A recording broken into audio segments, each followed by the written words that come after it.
The message came through at exactly 0347 hours, when most of the crew was sleeping. Captain Yuna was not sleeping. She never slept well anymore. Not since the first contact wars took her family 15 years ago. She stood alone on the observation deck of the UES horizon, watching Saturn's rings spin slowly in the darkness of space. The communication officer's voice broke through the silence. "Captain, we are receiving a priority transmission. It is coming from everywhere." Yuna walked quickly to the bridge. Her boots made soft sounds against the metal floor. When she arrived, her crew was already gathered around the main screen. Their faces were pale. Some of them were shaking. On the screen was a creature that no human had ever seen before. It had 6 eyes arranged in a circle around its head. Its skin was the color of dead stars. When it spoke, the translation software made its voice sound cold and empty. "I am the voice of the Galaxy Council," it said. "We speak for the 12 civilizations that have ruled this universe for 50,000 years. We speak to the species called humans." Yuna crossed her arms and watched.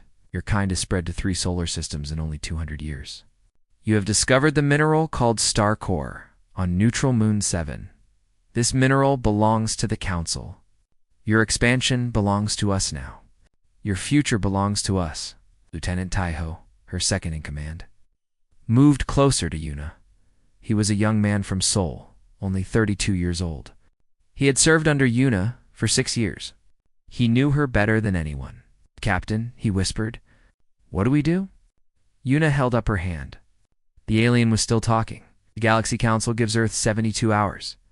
You will surrender all territory outside your home planet. You will destroy your warships. You will accept Council authority over your species. If you refuse, we will come. We will burn your colonies. We will break your armies. We will make your children forget they were ever free." The transmission ended. The bridge was completely silent.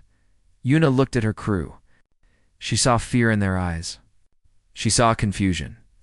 She saw the same look she had seen in her mother's eyes 15 years ago, when the alien ships first appeared in Earth's sky, but she also saw something else. She saw anger. "How many ships do they have?" Yuna asked.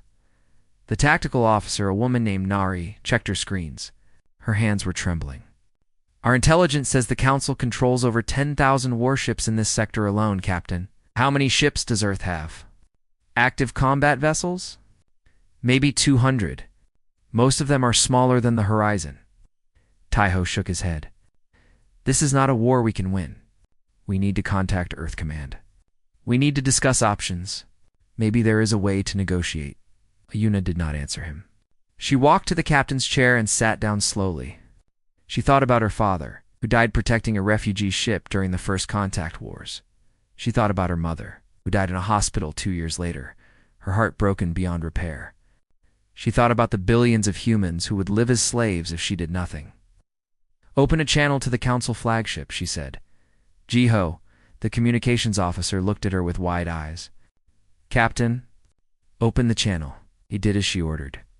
The screen flickered, and the alien with 6 eyes appeared again. It seemed surprised. "Human vessel," it said. "Do you speak for your planet?"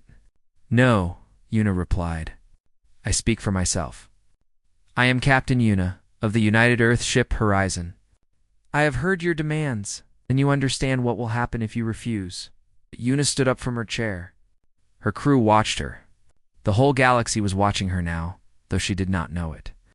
Somewhere on Earth, military commanders were listening. Somewhere on Mars, 12 million colonists held their breath. Somewhere in the darkness between stars, history was about to change. "I understand perfectly," Yuna said. Her voice was calm and steady. "You have 10,000 ships. We have 200. You have ruled the galaxy for 50,000 years. We have been in space for only 3 centuries. The alien made a sound that might have been laughter. Then you are wise enough to surrender." "No," Yuna said. "I am human enough to fight." She took 1 step forward. "You think we are weak because we are young. You think we are foolish because we are small. But you do not know what we have survived. You do not know what we have built with our own hands. You do not know what we will do to protect our children. The alien's 6 eyes blinked in confusion. "What is your answer, human?" Yuna smiled. It was not a kind smile. It was the smile of a woman who had lost everything and found something stronger in the ashes. "We will attack." The transmission cut off. The bridge was silent for a long moment. Then Teho laughed. It was a strange sound, half fear and half amazement. "Captain, you just declared war on the entire galaxy." "I know," Yuna said. She turned to her crew. "Contact every ship in the sector. Contact Admiral Hannah on Earth. Tell them what I have done. Tell them they can arrest me if they want. But tell them this first. I would rather die standing than live on my knees. And I believe there are others who feel the same way." Gia looked at her screen. "Captain, I am receiving responses. The Uzdokdo is with us. The Silent Dawn is with us. The Baekdu is changing course to join our position." Yuna nodded. "Then we are no longer alone." Outside the window, Saturn continued its endless spin. The stars watched in silence. And somewhere in the darkness, a war was beginning. A war that would change the universe forever. A war that started with 5 words from a woman who refused to be afraid. "We will attack." The news spread across Earth like fire through dry grass. Within 6 hours, every human in the solar system knew Captain Yuna's name. Some called her a hero. Others called her a fool who had killed them all, in the great halls of the United Earth government. Politicians screamed at each other. They demanded Yuna's arrest. They talked about sending an apology to the council. They argued about surrender terms while their children watched from the galleries above, wondering if they would grow up as slaves. But in the military headquarters beneath the mountains of Korea, Admiral Hannah sat alone in her office and smiled. Hannah was 87 years old. She had white hair that she kept short, and her face was covered with lines from decades of war and worry. She was the oldest serving officer in the United Earth Navy. She had fought in the first contact wars when she was young. She had buried more friends than she could count, and she knew something that the politicians did not know. She opened a secure channel to the horizon. Yuna's face appeared on her screen, tired but determined. "Admiral," Yuna said, "I assume you are calling to relieve me of command?" "No," Hannah replied. "I am calling to help you win." Yuna's eyes widened slightly. "Admiral, with respect, I have 4 ships. They have 10,000. Then we need to be smarter than them." Hannah leaned forward. "Listen carefully, Captain. What I am about to tell you is classified at the highest level. Only 3 people in the entire government know this information. Now you will be the 4th. Yuna nodded and waited. "During the first contact wars, we captured an alien ship. We spent 30 years studying it in secret. We learned many things, but one thing was more important than all the others." Hannah paused. "The Council's ships use a synchronized navigation system. Every ship in their fleet is connected to a central computer on their command vessel. It tells them where to go, how to move, when to fire. If we destroy the command vessel, no, that is not enough. They would simply transfer control to another ship. But if we disrupt the signal itself, if we create interference between the ships and the central computer, their entire fleet becomes blind. They would crash into each other. They would not know friend from enemy. Their greatest strength becomes their greatest weakness." Yuna felt hope rising in her chest for the first time since she had sent her message. "How do we create this interference?" "That is the hard part. The signal operates on a frequency that our technology cannot normally affect. But there is one thing that can disrupt it." Hannah smiled. "Star core. The mineral from Neutral Moon 7. The reason they are attacking us? The same. In its raw form, star core creates powerful electromagnetic waves. If we can place enough of it in the path of the Council fleet, we can blind them for several minutes. Maybe longer." Yuna's mind was already working on a plan. "The Kuiper Belt. They will have to pass through it to reach the inner planets. We can hide the star core on the asteroids." "Exactly. But you will need time to prepare. And you will need help." For the next 48 hours, Yuna worked without sleep. Her crew thought she was crazy, but they followed her anyway. They trusted her with their lives. The Iron Lotus Squadron gathered near Jupiter. Captain Minho, of the battleship Dokdo, was a large man with a loud laugh. He had known Yuna since training academy. When she explained the plan, he slapped his knee and said, "Finally a fight worth having." Captain Suji of the Silent Dawn was the opposite. She was small and quiet, with eyes that missed nothing. Her stealth frigate was the fastest ship in the fleet. "I will plant the star core," she said simply. "No one will see me." Captain Junho of the carrier Bihika was the oldest of them, 63 years old, with gray in his beard. He had been ready to retire before Yuna's message reached him. "My grandchildren live on Mars," he said. "I will fight for them." Chief Engineer Nari worked around the clock to modify the Horizon's weapons. She removed the safety limits on the main guns. She increased the engine power by 40%. When Taiho warned her that the ship might break apart, she simply said, "Then we will break apart. But we will take them with us." Communications Officer Jiho intercepted every council transmission he could find. He learned their command structure. He discovered the name of their leader, the Arbiter. He learned that the Arbiter had never lost a battle in 3,000 years. "Then he is overdue," Yuna said when she heard this. On the third day, a scientist arrived from Earth. Her name was Yunji, and she was young for someone with her reputation. She had discovered how to weaponize Starcore, turning it into something that could destroy ships instead of just confusing them. "It is not ready," Yunji admitted. "I need more time." "How much time?" "A week. Maybe 2. Yuna looked out at the stars. The council fleet would arrive in 4 days. "Yeah, 4 days," she said. "Do what you can." That night, Yuna walked through her ship. She spoke to every crew member she passed. She learned their names. She asked about their families. She told them she was proud to serve with them. When she returned to her quarters, Taiho was waiting for her. "Captain," he said, "I want you to know that I believe in you. Whatever happens, it has been an honor." Yuna put her hand on his shoulder. "We are not dead yet, Taiho, and I do not plan to die quietly." Outside the window, the council fleet was coming. 10,000 ships, ready to crush humanity forever. They did not know what was waiting for them in the darkness. They did not know that for small ships and a handful of brave humans were about to teach them the meaning of fear. The Iron Lotus was ready. The council fleet arrived like a wave of death rolling through space. 10,000 warships, each one larger than anything humans had ever built.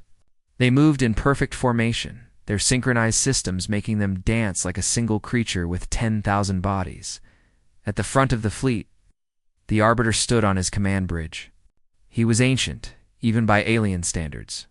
His body was covered with metals from wars that humans had never heard of. He had crushed rebellions on 100 worlds. He had burned civilizations that dared to stand against the Council. Now, he was going to teach these young, foolish humans their place in the universe. "Show me the Earth fleet," he commanded. His officers brought up the image on the main screen.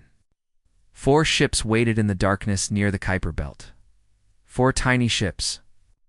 Like insects waiting to be stepped on, the Arbiter made a sound of disgust. "This is what they send against us? This is their great defiance?" His officers laughed. The entire bridge laughed. "Destroy them," the Arbiter said. "Then burn their colonies one by one. Let the survivors watch. Let them remember what happens when they challenge the Council." The fleet moved forward.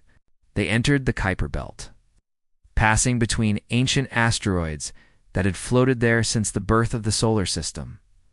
On the horizon, Yuna watched them come. Her hands were steady on the arms of her captain's chair. Her crew was silent, waiting for her command. "Suji," she said quietly into her communicator, "are you ready?" Suji's voice came back, barely a whisper. "The star core is in place. 27 asteroids. They are in the center of the belt now. Activate it." There was a moment of silence. Then the universe changed. The star core exploded with invisible energy. It swept through the Council fleet like a wave, and suddenly, the perfect formation began to break apart. Ships that had been moving in harmony now jerked and twisted. Their navigation systems went blind. Their targeting computers saw enemies everywhere and nowhere. The first collision happened within seconds. 2 heavy cruisers smashed into each other at full speed. The explosion was bright enough to light up the entire belt. Then more collisions. Then more explosions. Ships fired on their own allies, thinking they were enemies. Command signals became screaming static. The perfect dance became chaos. Now Yuna commanded, "All ships, attack." The Iron Lotus moved. Minho's Dokdo came in first, its massive guns blazing. The battleship tore through the confused enemy formation, destroying 3 ships before they even knew they were under attack. Minho laughed as he fired, his voice booming through the communication channels. Is this the Great Council? Is this the power that ruled the galaxy? You cannot even see us coming. Suji's Silent Dawn moved like a ghost through the battle. Her stealth systems kept her invisible as she targeted the enemy communication hub. One precise strike. And the Council's ability to coordinate was gone completely. Junho's Baekdu launched wave after wave of fighters. The small ships swarmed through the enemy fleet, adding to the confusion. Every fighter pilot knew they were probably going to die, but they flew anyway. And at the center of it all, Yuna's horizon struck at the heart of the enemy. "Target their command ships," she ordered. "If we kill their admirals, they will never recover." Nari pushed the engines beyond their limits. The horizon screamed through space, dodging debris and enemy fire. Jiho identified enemy command vessels and painted them for destruction. Within 20 minutes, the Council lost over 500 ships. Many of them destroyed themselves in the confusion. Others fell to the Iron Lotus and its fighters. The Arbiter watched in disbelief. His 6 eyes blinked rapidly as he tried to understand what was happening. "Impossible," he whispered. "This is impossible." His officers scrambled around him, trying to restore order. But there was no order to restore. The Council fleet was bleeding and they could not stop it. "Find me that signal," the Arbiter commanded. "Find what is causing this interference and destroy it." It took them an hour. By then, another 300 ships had been lost. But eventually, the Council engineers located the Starcore deposits and destroyed them with concentrated fire. The interference stopped. The Council fleet slowly regained its coordination, but the damage was done. The Arbiter looked at the battlefield. Ships were still burning everywhere. The wreckage of his fleet filled the Kuiper Belt like a new asteroid field, and the 4 human ships were still there. Damaged, burning in places, but still fighting. All remaining ships, the Arbiter broadcast. "Regroup and advance. We go to Mars. We will burn their colony to ashes. And then we will find that human captain who started this. I will kill her myself." On the horizon, Yuna listened to the transmission. She was wounded. A piece of metal had cut her arm during an explosion, but she refused to leave the bridge. "They are heading to Mars," Taiho reported. 9,000 ships remaining. And how many did we lose? Taiho hesitated. "The Silent Dawn is badly damaged. Suji is hurt. The Bidu has lost most of its fighters. But we are all still alive." Yuna nodded slowly. They had won the first battle. They had proven that the Council could bleed. But the war was far from over. "Contact Admiral Hannah," she said. "Tell her what happened here. Tell her we need reinforcements at Mars. Tell her," she paused. "Tell her we hurt them. For the first time in 3,000 years, we hurt them. And we are just getting started." Behind them, the wreckage of 500 Council ships drifted in the darkness. The galaxy had never seen anything like it. The humans had struck first, and they had struck hard. But the Arbiter was coming, and he would not make the same mistake twice. Mars hung in the darkness like a red jewel. 12 million people lived beneath its domed cities. They had watched the battle in the Kuiper Belt through telescopes and satellite feeds. They had cheered when the Council ships burned. Now they watched the sky with fear as 9,000 enemy vessels approached their world captain. Yuna brought the Iron Lotus to Mars orbit and waited. Her ship was damaged. Her crew was exhausted, but they were not finished. Admiral Hannah arrived 3 hours later with everything Earth could spare. 27 ships emerged from the darkness. Cruisers, destroyers, frigates, and one ancient battleship that should have been retired 20 years ago. It was not an army. It was barely a fleet. But it was all they had. Hannah's face appeared on Eunice's screen. The old admiral looked tired, but her eyes were bright with something that might have been pride. "You gave us a chance," Hannah said. "Now we fight together." 27 ships against 9,000, Una replied. "Plus, what remains of the Iron Lotus?" "Those are bad numbers, Admiral. Then we need to make every shot count." The scientist Yanji had come with the fleet. She had not slept in for days. Her prototype weapon was still incomplete, but she believed it could work. "The Starcore Pulse is ready," Yunji explained to Una and Hannah. "If we can get close enough to the enemy fleet and activate it, the Pulse will overload their power cores. It will not destroy all of them, but it should disable 3,000 or 4,000 ships at once." "How close do we need to be?" Una asked. "It's very close." Within the center of their formation, Taiho shook his head. "That is suicide. No ship could survive long enough to reach the center and activate the weapon." "I will do it, Captain," Junho said. His voice came through the communication channel, calm and steady. "The Baekdu is already damaged. Most of my fighters are gone. Let me take the weapon into their heart." Una started to protest, but Junho continued. "My grandchildren live on Mars, Captain. If we lose this battle, they die. I'm 63 years old. I have lived a full life.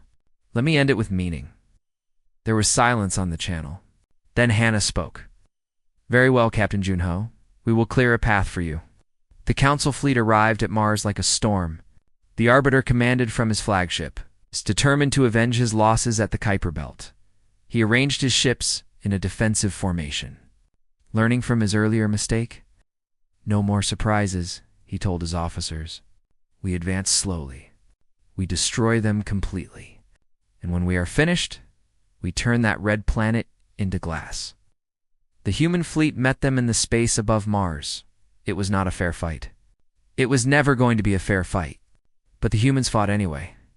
Minho's Docto charged into the enemy like a mad beast. His guns blazed without stopping.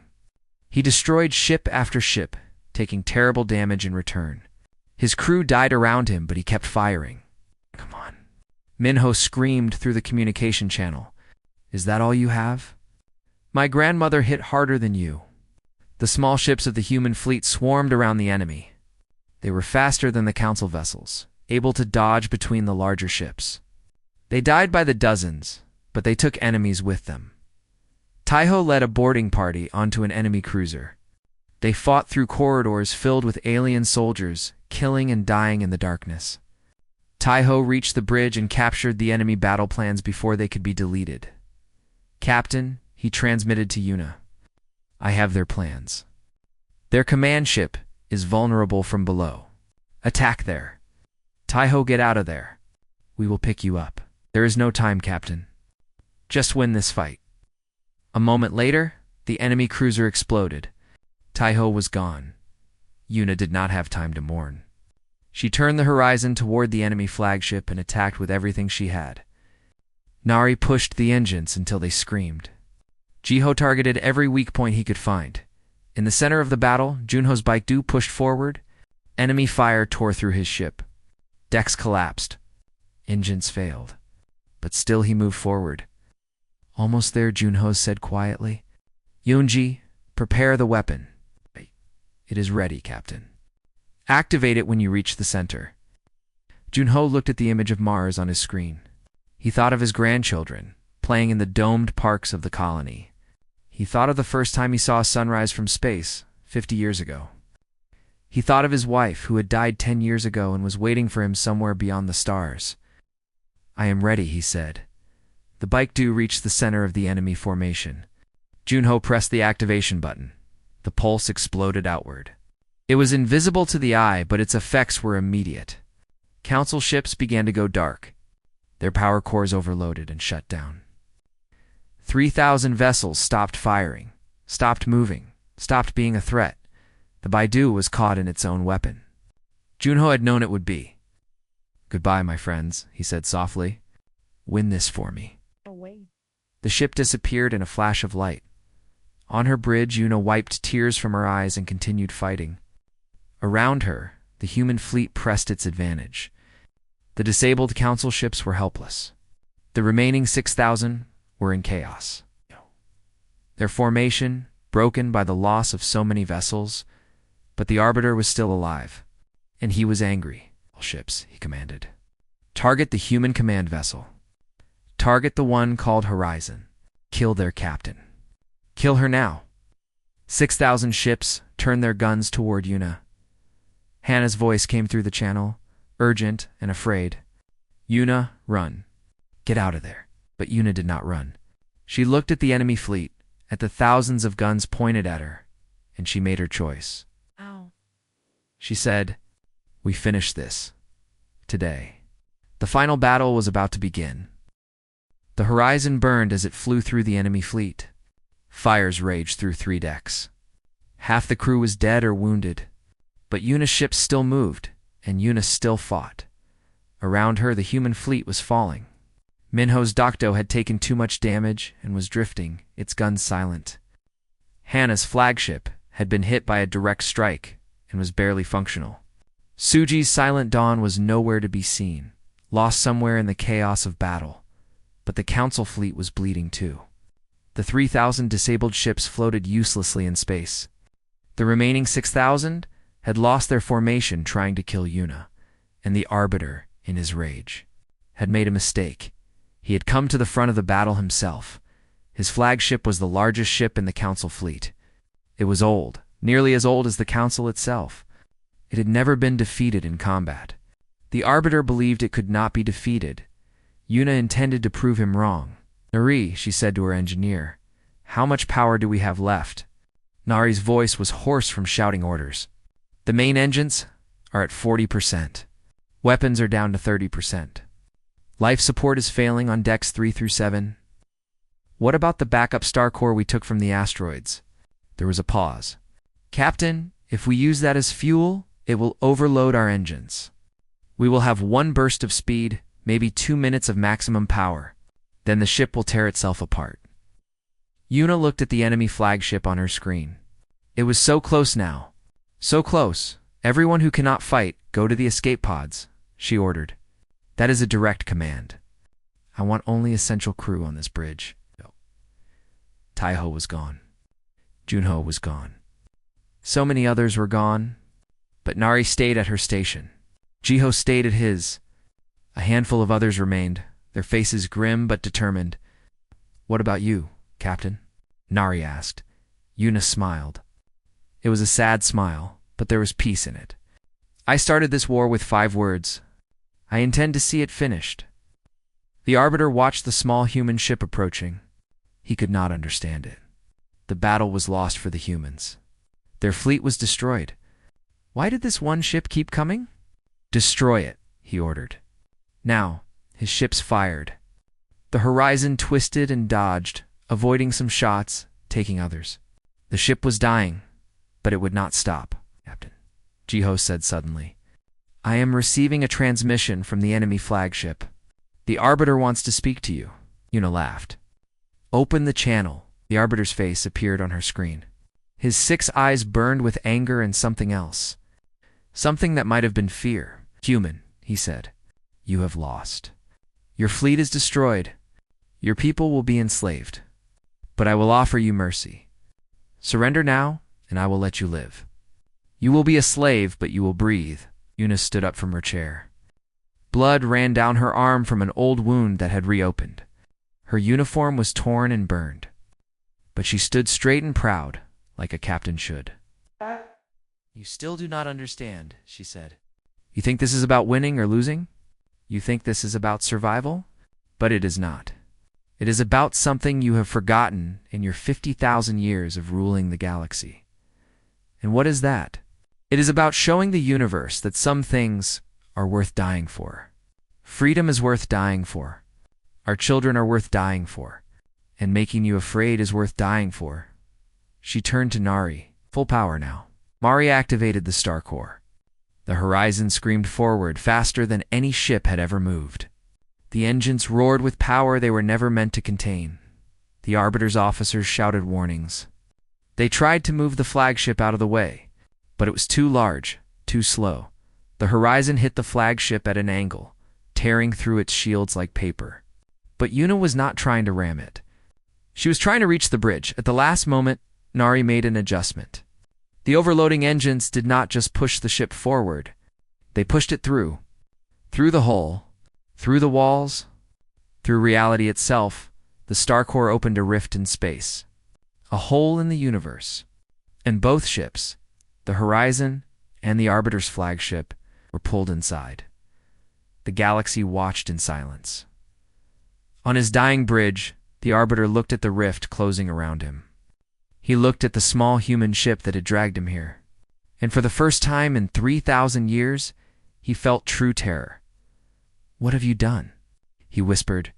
Yuna's voice came through the static, calm and clear. "I told you what we would do. We attacked." The rift closed. Both ships vanished. The Arbiter was gone. The woman who had defied the galaxy was gone, and the Council fleet, leaderless and broken, began to retreat. The battle was over. Humanity had won. In the weeks that followed, the galaxy changed forever.